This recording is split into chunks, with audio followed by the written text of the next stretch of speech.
Yo, yo, yo. The Up. first off-season show. Welcome to the Hoops Rehab Show on a Tuesday night. First off-season show, Eric. How you doing, man? Good, man. Definitely a little strange not jumping on, getting ready to either preview a game or talk about a game we just saw. So definitely a little different. But hey, sometimes the offseason could be just as explosive as a NBA playoff game. So I think we're seeing that so far. Yeah, How's that's everything for with sure. you? Yeah, everything's going well, man. We already got trades firing off. We got the NBA draft tomorrow. We got tons of rumors going around. So we're going to try to update you guys on all that good stuff. But as always, everybody, I am the game injury doc, a.k.a. Dr. Evan Jeffries. On my right is Eric B. Mack. You can follow us on all social media platforms at Game Injury Doc and at Eric B. Mack. We also have the YouTube page. It's called the Hoops Rehab Show. So please subscribe, follow, like, share, do all that good stuff on there. And then we will be uploading the pod after the live show, and that will be available wherever you get your pod. It is the Hoops Rehab Show.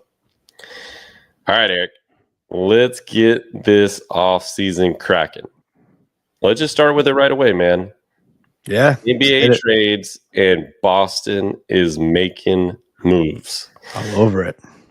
What do you think Boston is doing? Are they in a, I almost want to say a competitive rebuild, or are they going to be in a full-blown rebuild if they trade Jaylen Brown? Yeah, so far it's definitely a competitive rebuild. It's weird because we talked about it quite a bit, and a lot of the media talked about it, that there are going to be some changes in Boston. So it's not a surprise, but even though it shouldn't have been a surprise, just the news, like, bam, Drew Holiday traded. I was like, oh wow, we're getting going early. We're not letting anything kind of settle into the off season, and so we knew that changes were probably in order regardless of kind of how the season ended. But the fact that Jayson Tatum towards Achilles, most likely gone for most of next year, it probably made it a little bit easier of a decision for Boston to kind of trade, shed some salary, so to speak. Yeah. I think they got their championship. They probably would have liked to, of course, but let's be honest, them getting him and Porzingis were a big part of getting that championship that eluded them for some time. They got it, and now we'll see. Yeah, if the rumors are true and they really are shopping Brown around, then I'll say it definitely is probably real rebuild time. But for now, I'm gonna say, hey, let's get a little younger, shed a little salary, and try to compete. Yeah, I think we knew when Tatum went down that their window with this championship squad was done. Because it just was, there's going to come to a point where they already were talking about it before, but they were going to have to shed some salaries to fit in the second apron and kind of get out of it and not be in such a bind as far as being in those aprons and also being above like luxury tax. So, and Boston Celtics were sold, right? So there's a different ownership group coming in. There's different things that are probably likely going to happen. And so it makes sense that they're going to make some sort of trades. The Drew Holiday one, obviously, it's hard to lose a player like that. Every championship team needs a player like him. But he is 35. He's an aging veteran who makes $40+ million a year, right? So I think that was going to be a hard one for them to keep, especially if they're going to choose between Derek White and Drew Holiday based on kind of similar positions and guard and all that stuff. So sending him to Portland makes sense for Boston. I don't know how much that makes any sense for Portland, except for they add a veteran player. The West is a gauntlet, so if they're really trying to compete, I don't think that piece really does it for them. And they essentially have gotten rid of their young player that they once thought was maybe going to be the next franchise player, like Dame Lillard. And they really got rid of him for not that much. So Yeah. I mean, that kind of shows you what they kind of saw in Anthony and Simmons. But for Boston, you're taking a chance on a guy that's 26 years old. He's on a contract year. So worst case scenario is, let him play out the year. He's not what you think he is, and then you just don't really sign him next year. And you already shedded Drew Holiday's contract and can kind of move on and do other moves to make this team a little bit better. Or he does well and you like to fit in your lineup, and you have his rights to kind of sign him for extension. I don't know why I always want to call him Anthony Hardaway, but yeah, that's our 90s brain. Yeah, I'm like the only other Anthony I know is Penny, right? And so, I always thought he was a nice player. I guess just because Portland has just been so bad the past few years, I don't want to say forgot about him, but you just don't hear much about him. And he's 26 now, should really be kind of like in the prime of his career. I think Portland is probably. They're trying to fight for a play-in spot, right? That's something that they might have like their eyes on. That could be the next step, and maybe bringing in a veteran. We've seen it sometimes with teams like Chris Paul going to different teams as a veteran, and so don't really think that's going to be a significant move for them. Like in the going past next year or the year after, if Holiday is even still around on the Blazers, but yeah. Good point about Simmons going to Boston. I think Boston was really looking just to shed those two salaries. And although those are two really good players, although Porzingis was hurt a lot, but I think they were probably okay with getting rid of those salaries but not getting much back. And they probably were pleasantly surprised to get like a Simmons back. And yeah, it's a contract year. Maybe he'll have that extra motivation, and maybe they can get something out of him that Portland hasn't been able to.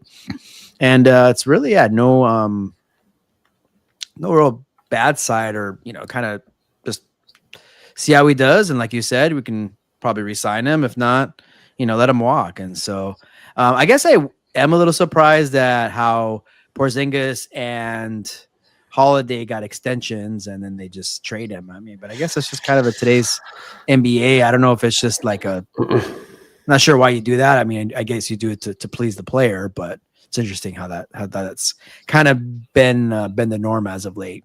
Like you extend someone, it doesn't really mean that they're going to be there. Like there used to be a day where you extend them. They're like, okay, well, they're going to be there for a few years. Now it's not a guarantee. Yeah. I get the extensions at the time, right? You just won a championship.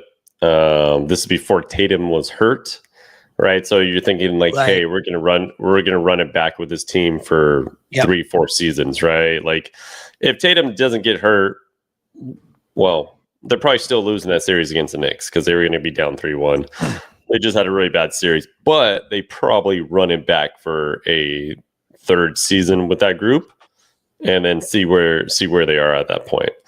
But now that Tatum's hurt, it kind of ruined all their plans. I'm not surprised Porzingis was traded. I feel like the Drew Holiday, yes, you have to kind of get rid of his contract, but man, like he's such a valuable player. I think that makes it difficult. But Porzingis was no surprise for me for him getting traded.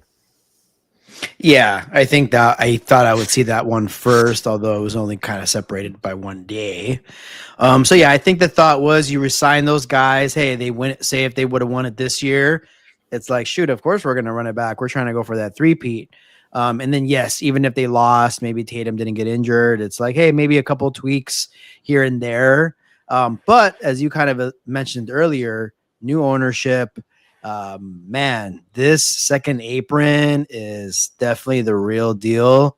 I think we're seeing it firsthand, where teams are just not wanting to pay that luxury tax. And it's not so much as we talked about when we were talking about how the Lakers were sold. It's not so much just the dollar amount as you really get handcuffed once you get into that second apron, and draft compensation, mid-level exception, aggregate on salaries when you're making trades. So there's like some real crippling effects to it. and we're seeing what can happen and what's going to probably continue happen until the next CBA. Yeah, for sure. I think this is becoming a trend with teams that they're going to have to look more into young players and the draft in order to create a viable team, because it's going to get to the point where when you have to pay all your players and you can't make roster moves because you're in the second apron and you're paying all this luxury tax, that's going to be a problem. I mean, you saw the press conference today with what was his name, Josh Kroenke from Denver, or at least saw the clip that I posted, where he essentially said, I mean, I can't believe he said it, because sometimes you saying too much in an interview can be a little much there, but essentially said that because of the second apron, if one of his, essentially, I think he's talking about Jamal Murray, but if one of his players gets injured, a particular player gets injured, then that would be a point where they might have to look at trading number 15, Nikola. So to even say that, to even fathom saying like, hey, we might have to trade him because of the second apron, that's how big a problem the second apron and the NBA's new CBA is. Do you think, well, they really can't do anything because when you sign the CBA, it's a certain amount of years, but do you think teams are going to, I don't know, what do you do at this point? Like, or do they start going to the commissioner and saying, hey, look, like this is like handcuffing us as a franchise, as a team? I get what the commissioner and the NBA was trying to do to make more parity in the league. But at the same time, they're making it almost difficult for GMs and presidents to kind of make moves. I think we're going to definitely see a mix. You're going to see those teams that, maybe not are always on top, and they probably like to see the parity where it's like, hey, we rather have a bunch of teams bunched together where a magical season could happen and you can go on a run and make it to the finals or something. But you probably have your big teams, your big market, your usuals, where they may have a final say kind of in how the league is going to look when that gets renewed. Because they could do this. Like, I like the spirit of it, but there definitely has to be some tweaks because the spirit of it is to keep teams intact, but you're not able to really keep your team intact. So yeah, what are we doing in that case? And so you get stars requesting trades. You get, it's tough. Like, you probably can't come up with like the perfect solution, but this one seems to be more of like a hard cap. And, we're used to being a little softer than what it is. And I think that will probably happen, especially because we're seeing now what like can happen. And it's making it tough for sure. Yeah. So I was kind of looking at just the penalties of the second apron, right? So number one, teams do not have access to taxpayer mid-level exceptions. So they're not allowed to sign anybody for mid-level exception. Teams cannot use the trade exception created when combining the salaries of multiple players. Teams cannot use trade exceptions from any prior year. And then teams lose the ability to trade their first round picks that are 7 years in the future. So that's kind of a big one, because a lot of times you're trying to put future draft picks into a trade and things like that as well. Right. And then if a team remains in the second apron for any 3 years in a 5-year period, their upcoming first round pick is automatically moved to the end of the first round. Oh, what? So that's that's the one I didn't actually know. That's wild. So if you say you're the Boston Celtics, right, you spend 3 years in the second apron, and then you have these injuries, and then you try to rebuild your team. You have like one of the worst seasons. You get the number 1 pick, and you're going to go to the end of the first round. That's such wild. That's such a very like gimmicky, like specific, like punishment.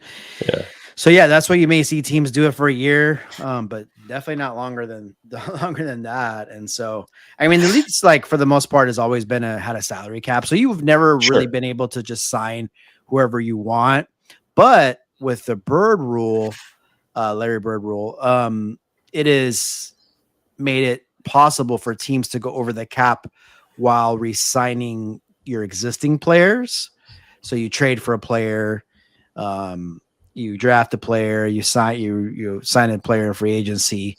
If they all kind of come due around the same time or a year or two apart, you can actually sign them to that max because of that rule. But and you could pay a high tax dollar, so you were still seeing teams not really wanting to do it because you were getting penalized financially for it.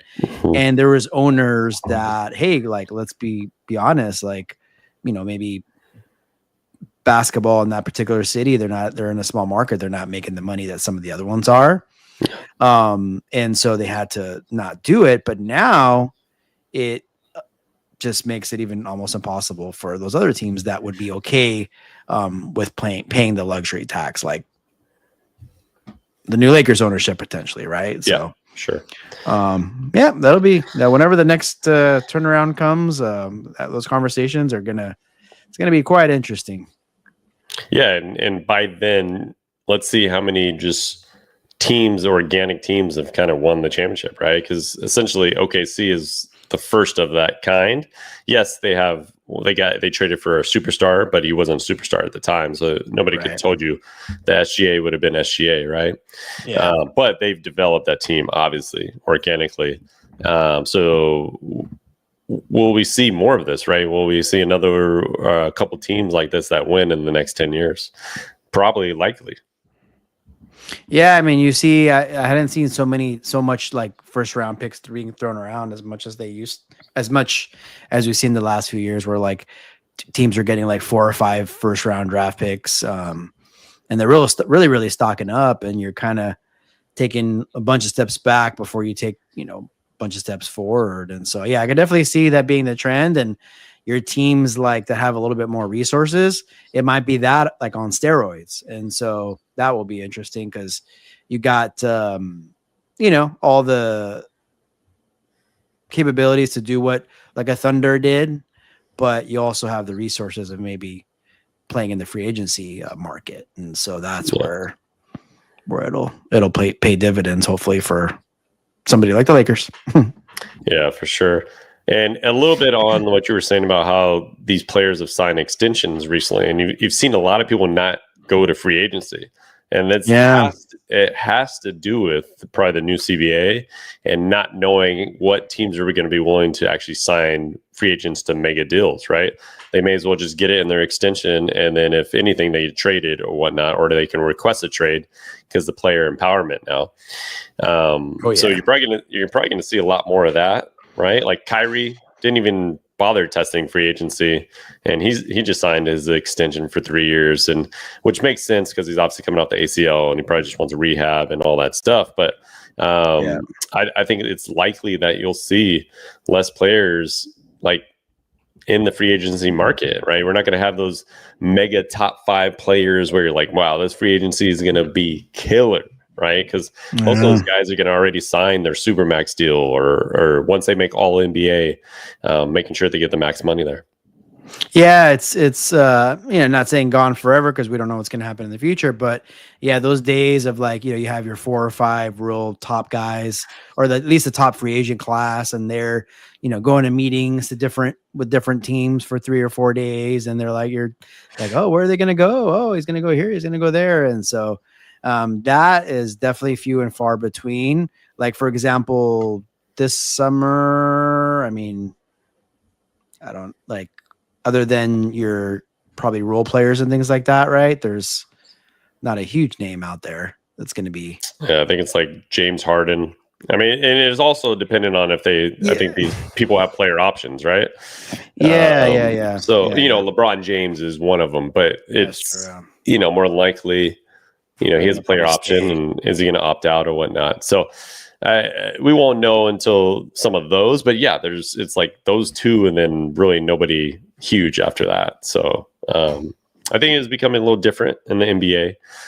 We'll see kind of how long that lasts. Yep. Yeah. Cause some of those players, like you mentioned, Harden and LeBron, like, sure, they could opt out or opt in, but if they opt out, Harden's most likely going to stay with the Clippers and probably just get a restructured deal or something. So yeah. it's a little bit more on the trade market now is kind of where we're seeing a little bit more of the spice. Yep, that's for sure. All right, so let's get to the NBA draft, which is upon us tomorrow already. After freaking Game 7 on Sunday. Still don't understand how fast it is, but that just means free agency is soon as well. That's so funny. Going into the draft, we kind of have a good understanding that Cooper Flagg will be the number 1 draft pick unless Nico Harrison has a meltdown tomorrow and trades. Imagine looking for that Shams tweet in the morning. Yeah, I can't imagine this would ever happen. But unless like a Jaylen Brown or something he sees. He says, if we get Jaylen Brown, I'll send him over there. That'd be ridiculous, but I'm sure Boston would be ecstatic because Cooper Flagg is from Maine, which is the whole New England area. So he'd be home playing for his hometown town if that were to happen. Doubt it. Okay, so Cooper Flagg is a Dallas Maverick. After that, don't know too much with the order, but what you're thinking on the draft tomorrow? Yeah, it is crazy. It's like 3 days after. I compared to the NFL draft, it's like the Super Bowl's in like early February, and then they get you like a little thirsty, for some NFL and some football, and then they make you wait a couple months, get you thirsty, and then they give you the draft. And it's like football just has it all right. They can't do wrong, and it's probably because like the length of the off seasons a little bit longer, it seems like so. But obviously with the finals going to 7, that plays a factor too. And the NBA, they like to get things done by like early July so that they can kind of, go to bed, so to speak, late July, August, September, and ramp up in October in training camp. But yeah, I mean, it's definitely exciting. It goes from like, championship level basketball in the finals to seeing our next, stars, hopefully. And so Cooper Flagg is definitely expected to be one of those. And so that'll be exciting to see how he fits in with Dallas and how, because they're a team. They got AD, they got Kyrie coming back hopefully soon here, and they're in win now mode. And then they have, Cooper, who's going to be obviously a rookie, and I'm sure they're going to want to kind of nurture him along. So that'll be interesting. And then, you got, talk about the rich getting richer, as you mentioned to me earlier with the Thunder having the 15th and the 24th pick, right? In the first round. So how about that, right? You win the championship and you get 2 first rounders and then a second round pick too. And so, it'll be interesting to see though, like I'm really interested in like San Antonio and Philadelphia with that 2nd and 3rd.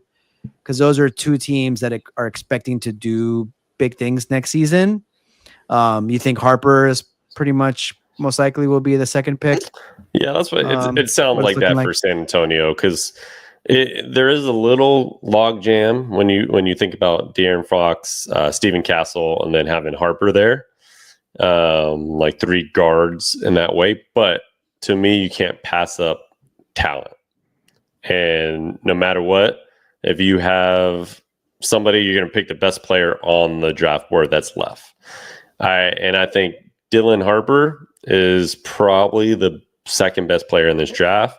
And in my opinion, like his comparison in the NBA is like a Cade Cunningham. I was kind of I call him like a left-handed Cade Cunningham, because based on like the way his style of play, he's very athletic. He can score the bucket. He gets 19, 20 a game easily in college. And then he also can get rebound and assists. And that's kind of how Cade played in college. And that's how he plays in the NBA. And, obviously Cade had his breakout year this year. So Absolutely. That would be what I kind of see in him. Just left-handed version of him.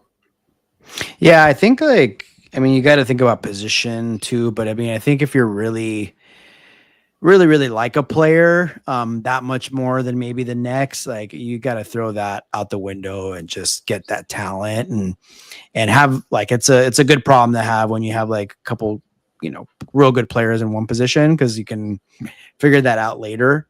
And so I know, like, for a bit there, it was a bit of a toss up between like Ace Bailey and Dylan Harper. And so Ace Bailey is kind of, I don't think he'll fall far. He may get picked third, but him not working out with teams and things like that was kind of interesting. Yeah, he's getting from what I've heard, some bad advice from his agent. And it kind of hasn't worked out for any of the top teams, essentially. So him falling out of the top 5 seems likely, maybe falling to 6, 7, whatever that looks like. He does have talent. So that's one thing for sure. But there might be like an immaturity thing that teams might not want to take a chance on. And to me, Dylan Harper, when you think about background, that's Ron Harper Jr.'s son, right? So he knows the NBA. He's been there. He's been around it. And I can see him being a nice player in this NBA that just knows is strictly there to play and not necessarily any of the extracurricular stuff, right? So you can see him fitting well in San Antonio because they're all about business in San Antonio. Oh yeah, I mean you're kind of seeing firsthand like the business of the NBA and the business of the draft when you're really trying to determine like who to choose. Things like this matter, and so they are going to look at that maturity or immaturity in this case, apparently. But it's it'll be fun. I mean, we were just talking about the Nets too, right? What do they got? 5? Was it the Nets that have 5 first-round picks? 5 first-round picks. I've never seen that before. I was just saying now they got an extra one today. That was the Atlanta trade with Atlanta that they're involved in 3-way with Boston, and now they have 5. They could basically pick a starting lineup. Yeah, that's pick a starting lineup in the first round. So imagine that. Who knows? They might combine a couple. If I were them, if you really like somebody in this draft, obviously the Nets don't really have anybody as a top player. So if you like somebody a lot, you trade a couple of those and you move up to that 3, 4, 5 spot, right? And see if you can get the player that you really, really want. Because they have the 8th pick, right? So if you can trade 8 and maybe another first round or 2 and get up to that 3rd, 5th spot, 4th spot, whatever it is, and maybe like Ace Bailey a lot, right? And you kind of go after him and kind of come up a little early to get him. Yeah, I mean, Ace Bailey was like projected potentially number 2, and if he kind of slips a little bit and you don't think he's going to slip all the way to you, maybe you move up a couple spots and trade one of those other picks away. And so they definitely, I mean, they don't have time. That's one thing they don't have because it's coming soon, but they do have some resources there. And so, you picking 5 guys is a little, extreme. So I'm assuming they're going to do something. Or you just, get the 5 and I don't know. I don't know how that's going to work. Roll with it, clearing roster spots. I mean, we know that they're in like full blown rebuild. So that's not going to probably really matter in terms of who else they have on the roster. But they probably could choose 5 and hope 2 or 3 of them, stick. And that would be, pretty good for them. Yeah, that's for sure. So NBA draft starts tomorrow, first round. And I forget that they make it 2 days now, which is absolutely ridiculous. Yeah, come on. I mean, the second round in the NBA does not need to have its own day. Let's repeat that again. The second round in the NBA does not need its own day. It's not the NFL. Isn't even close to that. So I like when it was just on that one day and you kind of knew it was all over. Yep. But that gets us talking about the Lakers, who don't have a first round pick this year, but have a second round pick. But this is going to be a interesting offseason for the Lakers because it's Luka's first offseason with the Lakers. So the big things for him will be, does he sign the extension as soon as he gets the opportunity? I think it's August 2nd from what I remember hearing before. I could be wrong. If anybody in the comments want to let me know if that's correct there, but I think that's when he can sign the extension at the earliest. So we kind of won't know until kind of after free agency and stuff if he signs long term. I'm sure internally they'll know if he's signing, but we won't know as a public. And then you got LeBron James, who obviously can opt out if he chose to, or he can, opt in for the one more year. And I know we were talking about that previously. If he opts in for the 1 year, you think that means it's probably his last year, right? Because he opts out and does the 1-1. Number one, he can make more money that way too. And number two, it's something that we've talked about, and he talked about it last year, is he can opt out and take less money if he knows the Lakers are going to sign some free agents, which we tried to sign Clay last year and that didn't happen. So he ended up just taking the normal amount of money. So what are your thoughts on the Lakers in the offseason and what we're going to get into? Yeah, I mean, the first order will be, LeBron. I mean, we know he's going to be there. We just don't know what capacity in terms of structure of salary. It's we just saw them in the playoffs. We know that they need a little bit of help. We know that we also know that it's not going to be most likely anything too drastic. I don't believe, at least, unless we just see something totally out of left field. It'll be kind of more on the margins. And so, of course, the Lakers are in every single rumor that's out there. And usually those are the ones that don't pan out. When you look at the odds makers, if this person is not on their team, what team are they going to go to? And Lakers are always number one. Always. Porzingis was on Lakers are going to get Porzingis. I'm like, okay. I know. You literally got traded to the Atlanta Hawks. Get out of here. We weren't going to get a Porzingis and trying to combine him back with Luka. They've already tried that before. So, but yeah. Yeah, I think I saw the most recent one was Bam Adebayo from Miami. Odds are Lakers. It's wait, how's that going to happen? But you're going to hear your Walker Kesslers. We've been hearing his name for a while. Nick Claxton, right? Speaking of the Nets, and so they're going to do something. It's just I don't know. I don't know if it's going to be in the trade market. If they're going to have maybe be able to sign someone that mid-level. I'm not too sure what exactly they have at all. Again, probably depends on what Luka and LeBron does. Austin Reeves, right? It's been kind of well documented that he's most likely going to not sign an extension because then he could, play for one more year, opt out, and definitely make more money. Yeah. So it's going to be a lot of questions. But what I do know is they do need some athleticism. I'll tell you that much. And a little bit of size with that. You can never go wrong with a little bit of more, perimeter athleticism too. Yep. And so that's probably what they'll look to get. Yeah, I think their priorities, if from a roster standpoint, is obviously a big guy that's athletic, that can run to the rim, defend the rim, that typical player that Luka likes to play with. Obviously, if we could get a Derek Lively, it'd be great if somehow Dallas wanted to trade us again. Somebody in that vein would be a player that they should look for. Definitely got to get more athletic and a better defender on the wing, right? Dorian Finney-Smith is a great defender, and I think that helps. But with the lineup of Luka and Austin Reeves, we just need another guard that can really come and defend. So definitely one of those. And then a backup point guard. I just think overall they just need somebody else to help out at that position. They don't really have that. Austin Reeves can play point and all that stuff when Luka's not in, but at the same time, I just think you need that veteran point guard. And I heard Chris Paul was hoping to be in LA to finish his career. It's either that or the Clippers. So that would back to the Clippers. We'll see. That would make sense to get some minutes out of. I mean, hey, Chris Paul played 82 games this season.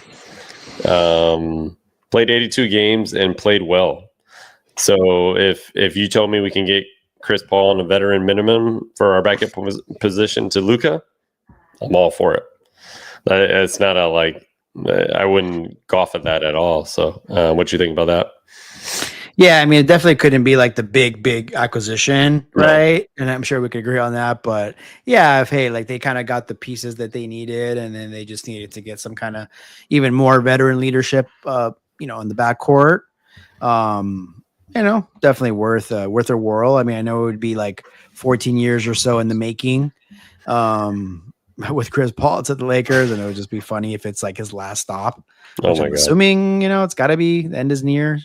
But he did say he wanted to keep playing. So yeah, I mean, I'd be for it as long as it's more of like a cherry on top versus like, oh, this is what was our big acquisition, Yeah.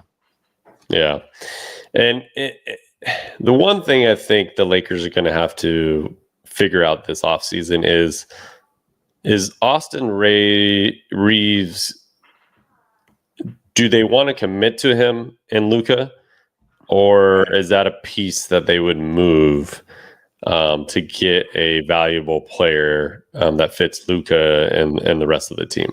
So I think that's where they're going to have to really sit back and say, hey, is he going to be a piece that we might use out there as a trade bait? His contract is so valuable right now. I mean, he's on a great deal, so it's hard to move him. And obviously, we like him as a player. It's just more of, is that your future, like those two together as your backcourt, or is that somebody that you need to figure out to get another guard, to maybe shooting guard that would just be more of a spot up shooter with Luka, and then adding a big guy or something in that vein where you had two players like that. I think that would be interesting to see where they go with that. Yeah, it's definitely a bit of a conundrum because it's like they know they got to start getting ready to build around Luka and only Luka. Well, I mean, in terms of like him and LeBron, but it's like you also have like this maybe 1 year window where we know the NBA is pretty wide open, and it's like, hey, may as well just like kind of go for it this season. So you probably will see like not too much of a kind of long-term risk, or just something that's like more short-term, but at the same time kind of thinking about the future. So I don't think it's an easy spot to be in at all when you're trying to construct this team. Because you got to really start, like, kind of to your point, like is Austin now more of a piece versus something or somebody we see in the future? And so that will be a big question. I'd like to think he'd be on the Lakers next season because of that contract, and may as well get what you can out of him while we have him and go for this championship coming up here. But yeah, it's definitely like, will be interesting to see what their philosophy is. If, especially if they know LeBron is only going to come back for 1 year, and you kind of let him know, hey, I think this might be it. Right. Or if he's like, still might be a couple more years, that's another story. But yeah, it's an interesting thought. Yep, that's for sure. A couple of people out here talking about Joker here. So I saw that. We got Cam Miller. Joker is on the trade block, for your information. Well, I don't necessarily think he's on the trade block, Cam, but the owner and president did talk about the scenario of Joker. He could be traded if there were some serious injuries to a certain player on the team. So that was just more about the second apron and the fact that it could get to the point where they would be forced to trade him, which is wild to think. Then we got Vincent, Joker to the Lakers. Mm-hmm. Obviously, that would be a great move, Vincent. However, I just don't think that would be possible based on salaries and probably our draft capital, which we don't necessarily have. I mean, obviously we have some more picks now since the AD trade and from before, and we've kind of lost all those picks before. But I think as the years go on, we're adding those picks, and we only give a 1 first round for Luka, which was kind of surprising when you think about it. But I just don't think the foundation of anything, especially right now, would ever happen. But maybe in a couple of years, him and Luka would probably want to team up at some point. Yeah, I mean, it would take like Jokic saying he wants to come to the Lakers. And, yeah, my only other than Luka is the Lakers. Yeah, other than Luka being there, which could be big in a couple of years. Yeah. I just don't see. I mean, he won a championship with Denver, so he's not like he's like, oh, let me try to get this ring, right? And then let's be honest, like, I mean, what, like, I was going to say we're not going to be able to give him the best deal. Then again, I'm sure other teams could have probably given Dallas a better deal for Luka, but that's a different story. So I think it's that. Right now is probably not the time. I think there was reporting, I think earlier, that Joker could sign an extension soon this summer. So I expect him to do that. And then, but again, doesn't mean he's going to be there forever. I mean, but I do see him at least being there for 2 more seasons. That's for sure. See it going from there. Yeah, I mean, I think Denver though is in a position where they'll play a season or 2 from this point on, and if they keep getting like a second round exit or first round exit, they're gonna have to think about rebuilding, because I don't know.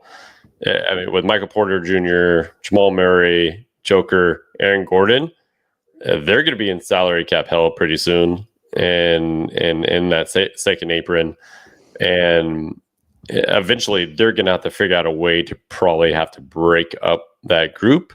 And if they break up that group, I don't think Joker's just staying there with himself and nobody. Like, it just doesn't make any sense for his point in his career. So I do think that in a couple of years from now, that might boil down to something like that. Yeah. The Denver's, is gonna have a lot of question marks. I think, Michael Porter Jr. will definitely be a topic of discussion if that's a player they're gonna hold on to. Yep. Here in this like off season and up to the trade deadline. But yeah, it'll be interesting if they are once again, second round outs the next 2 years. Then, hey, you never know what could happen. Yeah, and we're going to do more of a free agency special, probably actually on Sunday, since the deadline will be they'll start open free agency on the 30th. So our plan with the Hoops Rehab Show will be probably Tuesday, Thursday, and Sundays for the off season. So plan on that accordingly at sometime at night. Usually we get on about 9:00 at night. So we appreciate you guys kind of being on right now, going through this and being on the show. So anytime you have comments, please leave them. We'll get to them throughout the show. And then lastly, I wanted to get to the Tyrese Haliburton injury. Obviously, he had a torn Achilles and he had surgery yesterday. Unfortunately, he's probably going to be out the rest of next season. Now, there is precedent for there's newer techniques, but they're doing the bridge technique, which is helping the tendon heal at a better rate and more secure. However, there just hasn't been anybody in the NBA that's come back at like 6 months or anything like that. There has been in the NFL. We had Cam Akers come back after 6 months after Achilles surgery. I just don't think that has happened in the NBA yet. And likely with these kind of star players like Tatum, Lillard, and Tyrese, I'm not sure if they're going to be the guinea pig to come back in that fashion. So we're looking at like a 9 to 12 month timeline. Could they be back in 9 months? Yes. But when you think about where that 9 months falls, right, you're looking at March, April and that's going into playoffs. So you haven't played the whole season, and to come back in the last month of the season is likely not a normal thing to do. And so that's why they usually hold them out for the rest of the year. And you don't know how your team is going to be at that point, right? So unless for some reason both these teams are in absolute contention, like a top 3 team, and you can come back at that last month and make a difference, possibly. But if they're top three seed for both these teams, that means they're playing super well without you. Right. So like at that point, like they have a team chemistry, they have a bond, and it just might be better suited that you wait until the next season.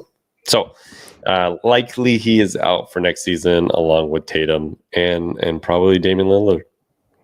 Yeah, it's a bummer. I mean, definitely two sides of the spectrum with somebody so young. When they're young, they probably could potentially heal quicker and come back stronger. But with that fact, too, it's like there's time still technically, so to speak. And so you want them to be in tip top shape, but you don't want any possibility of of something bad happening and, putting you that much farther back. And so, yeah, like sure, 8-9 months, it's going to be around February, March, April, where, I mean, yeah, you're going to really kind of amp up and, ramp up and get into the playoffs like that. Like it's probably not going to happen. So yeah, it'll be those three guys will be out next season, I would imagine. Yeah, it's tough, and I hope for all three guys they have a great recovery with this, a great rehab, and they come back stronger than ever and still on top of their game. But yeah, it sucks to see. I hated seeing that in Game 7, as everybody probably felt the same way. Yes, sir. Yeah, it really does suck, but I don't know. Hopefully, we'll kind of get a grasp of what's going on. It's been happening way too much, especially this particular injury. And there's a stat that there's 8, I think, this year, 8 Achilles tears, which is kind of wild to think about, because I think in the previous years, I think they did a 20-year span, and there was only usually 1.3 a year of Achilles. Wow.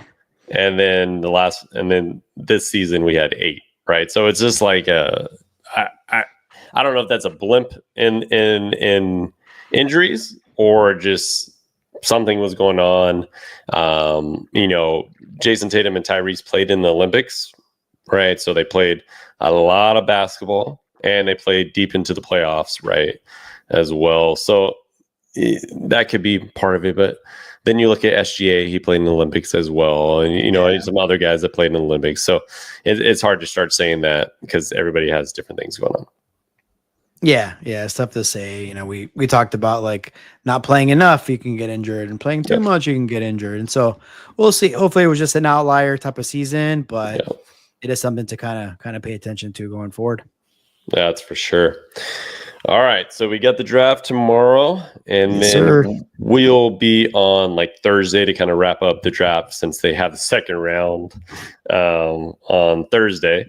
But we'll kind of wrap up any of the trades that probably go down tomorrow. Yep. I don't think this was the last ones that we had today, so there'll probably be some trades tomorrow, and then kind of wrap up the draft on Thursday. And we'll see you on Thursday and Sunday. So Eric, anything left to say here before we get on out? Other than just get ready for the draft, and we're at the start of a new season, almost, so to speak. It's pretty crazy to say, but yeah, looking forward to the draft tomorrow and the trades that are most likely on the horizon. That's for sure. All right, everybody. As always, the Hoops Rehab team is out. Peace out, guys. Thanks, everyone. Peace.